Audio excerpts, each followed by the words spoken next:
The salmon was still warm when I threw it in the trash. 2 plates, 2 candles, 1 chair used. There were footsteps in the hallway earlier. Not hers, just the neighbor coming home. I still looked through the peephole, like some desperate ghost clinging to hope. Then back to the phone. 1 tick mark. Message delivered. Still unread. I checked again. Still unread. I had even lit the stupid candles she once said made the room feel like a jazz bar from the 50s. That was back when she used to smile at things like that. Now she smiles at texts I never get to read. She was supposed to be home by 9 o'clock. It was 11:43 p.m. when I realized she wasn't going to come back that night. Not even to pretend. And still, I didn't blow up her phone. I didn't even call again. I just sat there in the dim orange glow of candles, watching pasta dry into rubber on our wedding plates. There were no arguments, no big fight, just a party. That's all it took. A rooftop party someone named Trina was throwing. A friend I've never met. A crowd I was too mellow for. She said she'd only go for a bit. Said I'd understand. What does that even mean anymore? Because here's what I understand now. She got dressed up for them. She curled her hair for them. She left me with garlic butter stains on my apron and a Spotify jazz playlist still running on loop in the background. Around midnight, I turned off the music. Not because I was tired of it, but because it felt like it was mocking me. That smooth sax solo felt like a punchline, and I was the joke. When I finally collapsed into bed, it didn't feel like our bed anymore. It felt like her absence had soaked into the sheets, like her laughter somewhere else, with someone else, was echoing through the pillow. I didn't sleep. I waited. At 6:12 a.m., there was a knock. I didn't jump up. I didn't rush to the door. I walked. She stood there like a student caught cheating on a pop quiz. Same black dress, smudged mascara, hair slightly undone. No smile, no purse, just eyes that couldn't find a place to rest. Not on me, not on the hallway floor, not even on the door frame. I opened the door. She opened her mouth, and nothing came out. It was almost funny in a tragic, awkward kind of way. The girl who used to argue with waiters over lukewarm fries now couldn't form a single word. Her lips trembled slightly, then stopped. I didn't say anything either, just closed the door. Slow, quiet, and that was the loudest silence I've ever heard. I didn't go back to sleep after I shut the door in her face. Not that I could have, anyway. My body was exhausted, but my mind was on a treadmill, running through every moment of the past week like it was on some kind of painful highlight reel.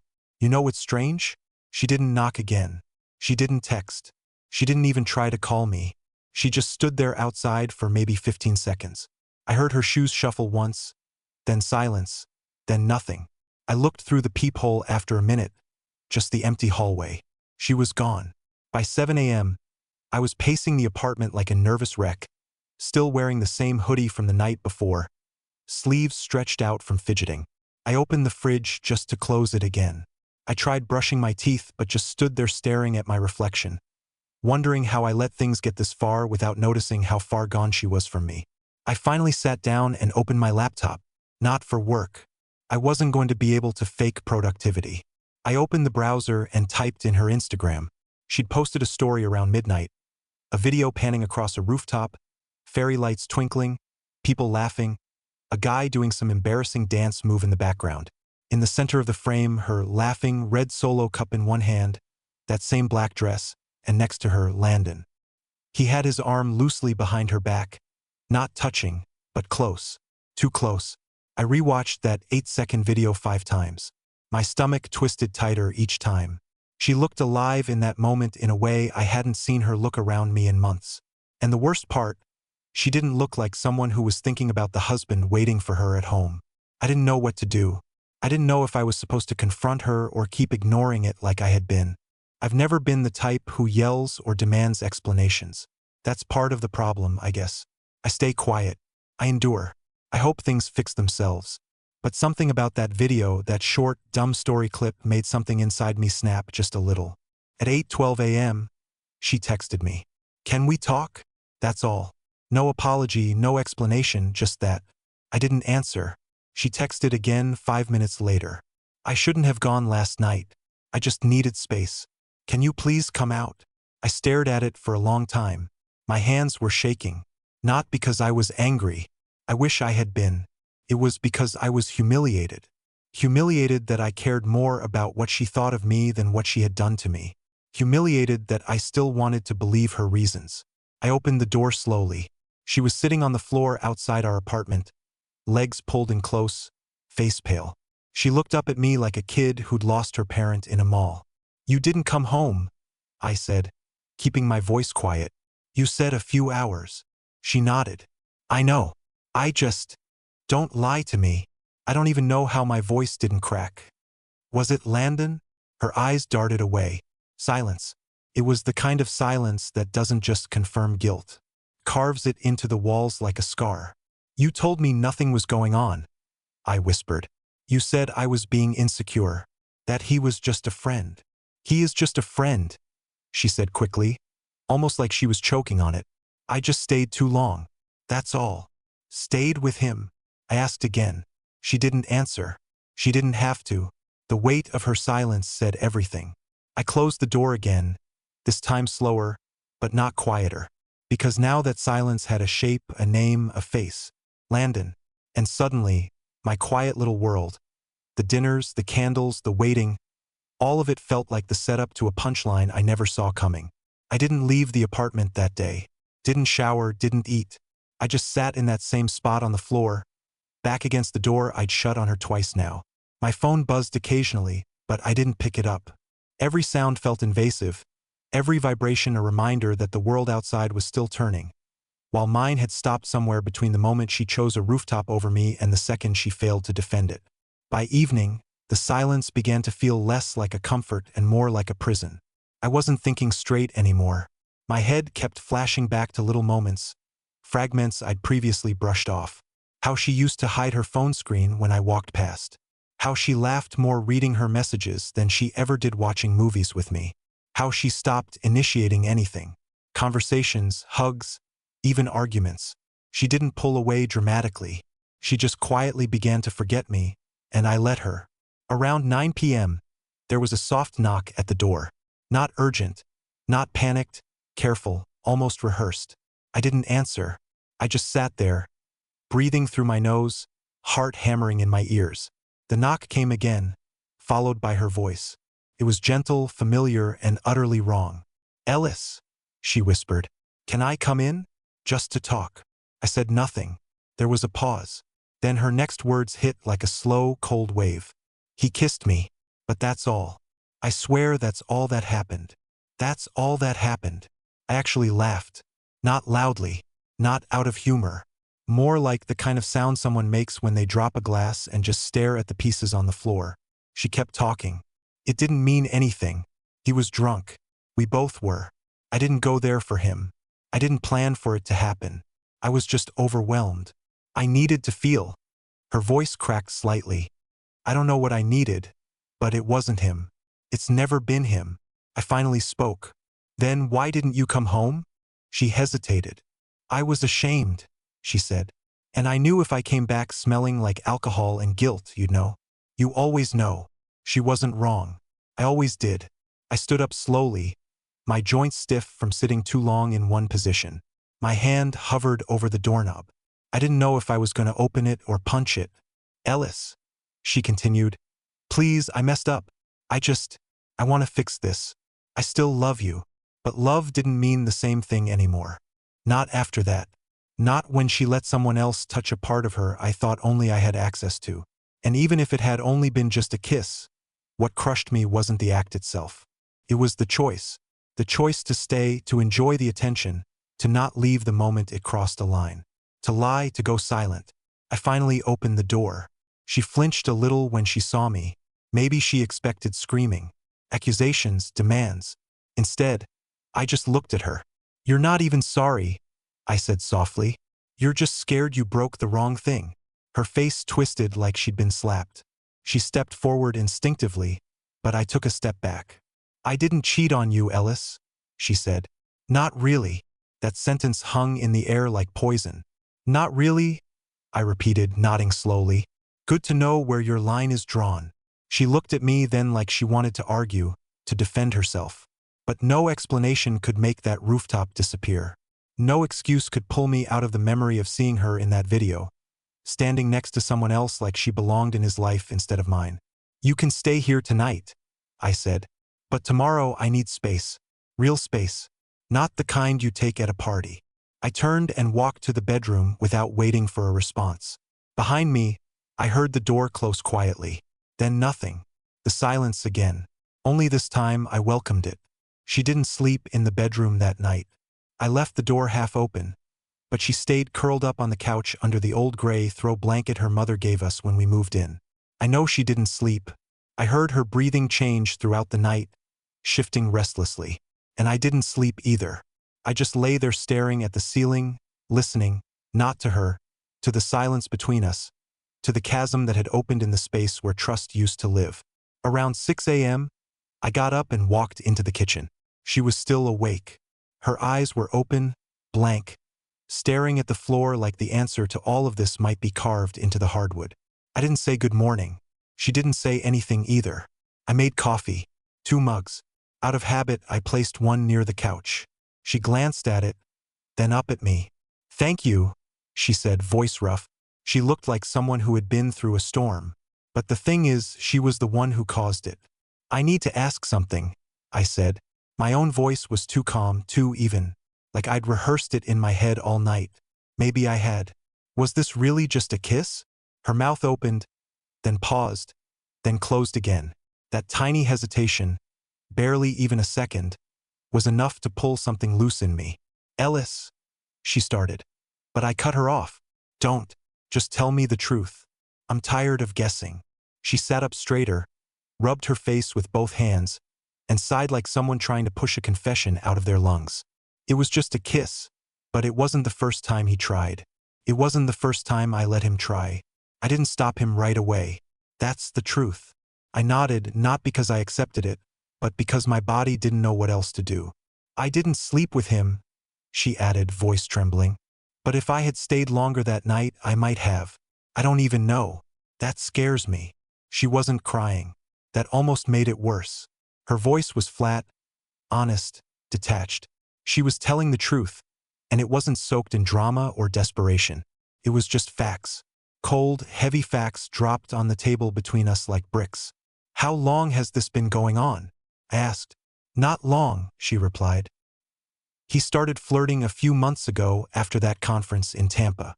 That damn conference." She had come back from it more distant. I noticed. I asked. She said she was just tired, just stressed, just catching up with herself. I sipped my coffee slowly. My hands were shaking again. I didn't want to ask the next question, but I did. "Do you love him?" She looked at me like I'd said something cruel. "No," she said instantly. "God, no. It wasn't like that." "Then what was it like?" She didn't answer right away. It was like stepping out of my life for a moment, like forgetting who I was supposed to be with him. There were no expectations, no past, no real consequences, just the illusion that I could be someone else for a few hours. That hurt more than if she'd said she loved him, because what she was really saying was that I had become part of the burden she wanted to escape from. I set my cup down and walked to the window. The sun was starting to creep up behind the buildings, casting a dull orange over the neighborhood. It was a beautiful morning, and I hated it for being beautiful. "I don't think I can do this anymore," I said quietly. She turned her head fast. "Ellis, don't say that." "What do you expect me to say?" I replied, still looking out the window. "That I'm okay. That we can start over? You stood on that rooftop smiling, while I was here waiting with candles and cold food like an idiot." "I know," she whispered. "I know, and I'm sorry. I'm so sorry." "But you weren't sorry then," I said. "You weren't sorry while it was happening. You were only sorry when you realized it might cost you something." She got up slowly and walked toward me but stopped halfway. "I want to fix this," she said. "Please, tell me how." I turned and looked her in the eyes for the first time that morning. "I don't know if it can be fixed. I don't even know who I'm talking to anymore." The silence that followed was deep. Not empty, but full. Full of all the things we didn't say when we should have. All the love that quietly bled out over months. Unnoticed, unspoken, and now unrecoverable. She didn't respond, and I didn't press her because in that moment, we both knew something had ended. And neither of us knew how to mourn it properly. The hardest part wasn't her betrayal. Not anymore. The hardest part came a few days later when the truth started showing up where I never expected it. In the small details she forgot to erase. I had asked her to give me space, and she did. She packed a small bag and left quietly on Tuesday afternoon. Said she'd stay with her sister for a while. I didn't ask where. I didn't want to know. I didn't even say goodbye. I just nodded while standing in the hallway like a hotel concierge watching a guest check out. That night, I couldn't bring myself to sleep in the bedroom again. The walls there felt too loud. So I pulled the blanket off the couch, the one she'd slept under just 2 days ago, and tried to rest there instead. Around 3 a.m., I got up and walked around the apartment like a ghost. That's when I noticed her laptop on the kitchen counter. She never took it with her. Probably forgot. At first, I didn't touch it. I stared at it for a long time. My reflection on the dark screen looked like someone else. Someone hollowed out. Someone older. But curiosity, it doesn't whisper. It scratches. Eventually, I opened it. She didn't log out of anything. Mail, cloud drive, notes app. Everything was still active. I didn't go looking for evidence. Not really. I think I was just hoping to see something that made her human again. A diary entry. A message to a friend saying she regretted it. Anything to prove she still felt something for what she broke. Instead, I found a folder buried deep in her cloud titled Client Outreach. Boring name, bland enough to ignore. But I clicked it. Inside were screenshots, dozens, chat logs, photos, notes. All of them with one thing in common: Landon. The messages weren't romantic. They were strategic, precise, coordinated. She had been planning something with him, something I hadn't even begun to imagine. At first, I thought maybe it's work-related. Maybe this really was just some project she didn't tell me about. But then I opened a document labeled June Contingency, and my world tilted. It was a list with bullet points, clean formatting like a checklist.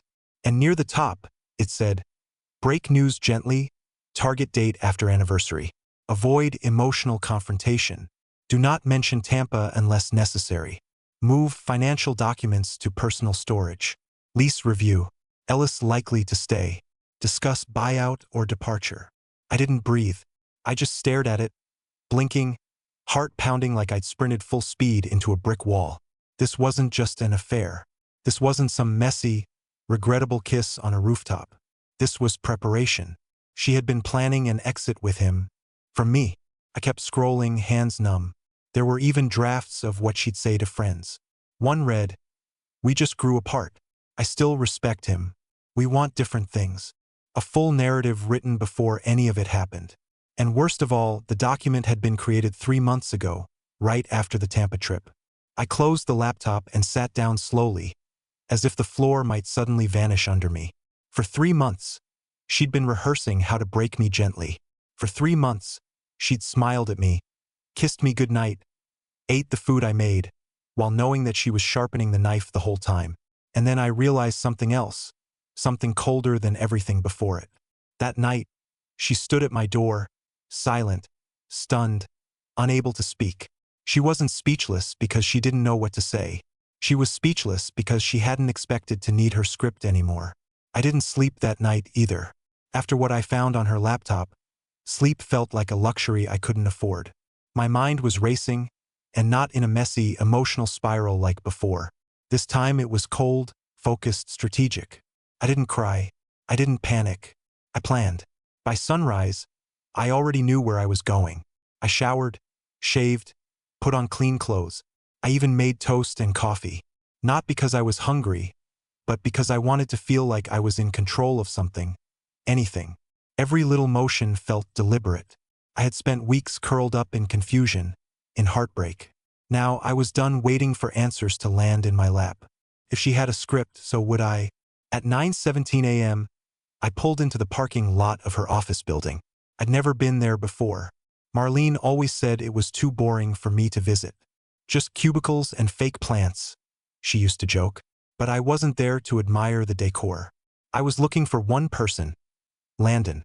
I didn't even need to check the directory. I already knew what department he was in, marketing analytics. She mentioned it enough times over the past year. I walked in like I belonged there, and no one stopped me. It was one of those open-plan offices with glass dividers and too many people trying to look busy. I spotted him immediately. He was at his desk, headphones around his neck, typing something on a second monitor. He didn't see me until I was standing 2 feet from his chair. When he looked up, I saw the exact expression I expected. Surprise, confusion, and just the faintest trace of guilt. "Hey," he said, cautious. "Can I help you?" "Yeah," I replied. "I think you can." He stood up slowly, sensing the tension. "Ellis, right? Look, man. Save it." I cut him off. "We're not going to have that conversation. Not here. Not in front of your coworkers. I just want to ask you something." His jaw tightened. "Okay. 3 months ago, Tampa. What really happened?"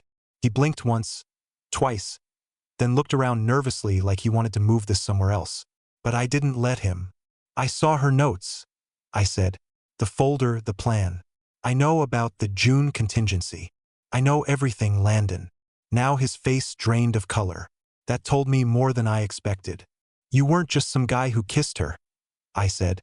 "You were in on it. You helped her plan this." "Why?" He hesitated for a long time. Then finally he said something I'll never forget. "I didn't help her," he said. "She helped me." That stopped me cold. "What does that mean?" He exhaled, rubbed the back of his neck. "We were both miserable. Okay? She wanted out. I was going through a divorce. We started talking. We vented. Then things got blurry. But I never planned to replace you. That was never the point." "Then what was the point?" "She was trying to reinvent herself," he said. "She didn't tell you, did she? About the interview in Denver." "What interview?" Landon flinched. "She's been applying for a job out there. Senior position, out-of-state relocation. She didn't want to drag you into it until she had the offer confirmed. The plan wasn't to cheat. It was to disappear quietly with dignity. She didn't want you to find out until she was already gone." I stepped back like I'd been shoved. The affair, the party, the kiss, all of it. It wasn't the beginning. It was the ending she failed to control. She had been building an escape. Not from me directly, but from the life we had, from everything we built, the life I thought she loved, the life I had begged myself to believe was enough. I turned and walked out before he could say another word. I didn't want to hear him defend her anymore. I didn't want to hear how noble her intentions had been. There was no honor in planning a vanishing act behind your husband's back. When I got home, the apartment felt different, like it had shrunk overnight. I walked into the bedroom and sat on the edge of the bed, hands resting on my knees. For the first time in this whole nightmare, I didn't feel pain. I felt insulted. I wasn't just cheated on. I had been erased. She didn't want a fight. She didn't want a confrontation. She wanted to disappear quietly, maybe leave me a polite note on the kitchen counter while her plane took off for a new city, like I was a chapter she could close without rereading. But she didn't count on one thing. She didn't count on me finding the ending before she finished writing it. I didn't contact her that night, not even after everything Landon said. Not even after I opened the file on her laptop again and stared at the sentence, "Do not leave physical items behind," and realized that meant me, too. My body, my presence, my breath in the apartment. I was something she forgot to remove before slipping away. But I didn't rage. I didn't scream. I didn't throw the laptop across the room, even though my hands were itching to. I just sat there and stared at the cursor blinking in the top right corner of her open email account. I didn't mean to click it, but my fingers hovered over her drafts folder, and curiosity broke through again. There was a draft message she hadn't sent yet. The subject line, "Timing the conversation with Ellis," and the body started with, "I think the cleanest way is to wait until his mom's surgery is over. He's already fragile." I don't even remember closing the laptop. I think I just stood up in the middle of the room and walked straight out. I didn't take my phone, keys, or wallet. I didn't even put on shoes. I walked barefoot down the hall, out the front door, and stood on the cold concrete balcony, staring at the empty street below. I didn't cry, but I wanted to disappear, not in the dramatic runaway sense. I just wanted to not be seen. I wanted to become invisible in my own life. I don't know how long I stood there, but eventually, I went back inside and sat down in the kitchen. I opened my laptop, and started typing. Not a breakup email, not a letter to her, not a public post, something smaller, simpler, a list. Things I know now. She had a plan. I was never supposed to see it. Landon was not the problem, just the symptom. She was going to leave. She decided I wasn't worth telling the truth to. That last one stuck with me, because as much as I hated what she'd done, it wasn't the betrayal that shattered me. It was the cowardice. The idea that she thought I couldn't handle hearing the truth. That she saw me as something fragile and pathetic. A china doll left in a cabinet while she repainted the house. The next morning, I packed a bag, not to run, not to disappear, to move out on my terms. I didn't take everything. I didn't even take much. Just the essentials: laptop, documents, a few clothes. I didn't leave a note. I didn't warn her. I simply sent her one message once I was already in the car. You don't need to time any conversation anymore.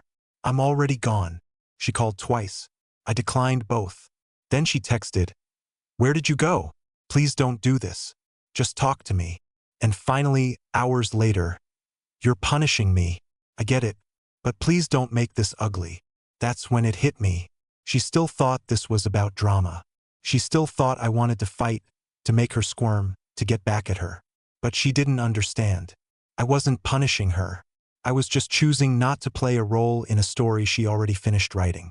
By evening, I was staying in an old friend's guest room. Jeremy, someone I hadn't spoken to in almost 2 years. He didn't ask questions, just handed me a beer and turned on a game I didn't care about. It was exactly what I needed. Background noise, breathing space. That night, lying on a twin-sized mattress under a scratchy blanket, I looked at the ceiling and thought about the most painful truth of all: that I had loved someone who practiced leaving me before she ever actually walked away. And I had never even noticed. 2 weeks passed before I saw her again. No contact, no replies, just silence. And it felt good. Not peaceful, not yet, but clean, like the air after a storm. Still heavy, but breathable. I used that time to live differently. Small things. I started walking without headphones again. I called my sister back for the first time in months. I read an actual book instead of mindlessly scrolling through my phone. I even cooked dinner just for myself and didn't leave a second plate out of habit. I had spent so long trying to be part of a we, I had forgotten what I even looked like. And strangely, with every quiet morning and every solo cup of coffee, I started remembering. Then one afternoon, she showed up. I heard the knock. I knew it was her before I even opened the door. She looked different, not worse, just deflated. No makeup, hair in a low ponytail, a plain gray hoodie, probably something she only wore when she didn't plan on being seen.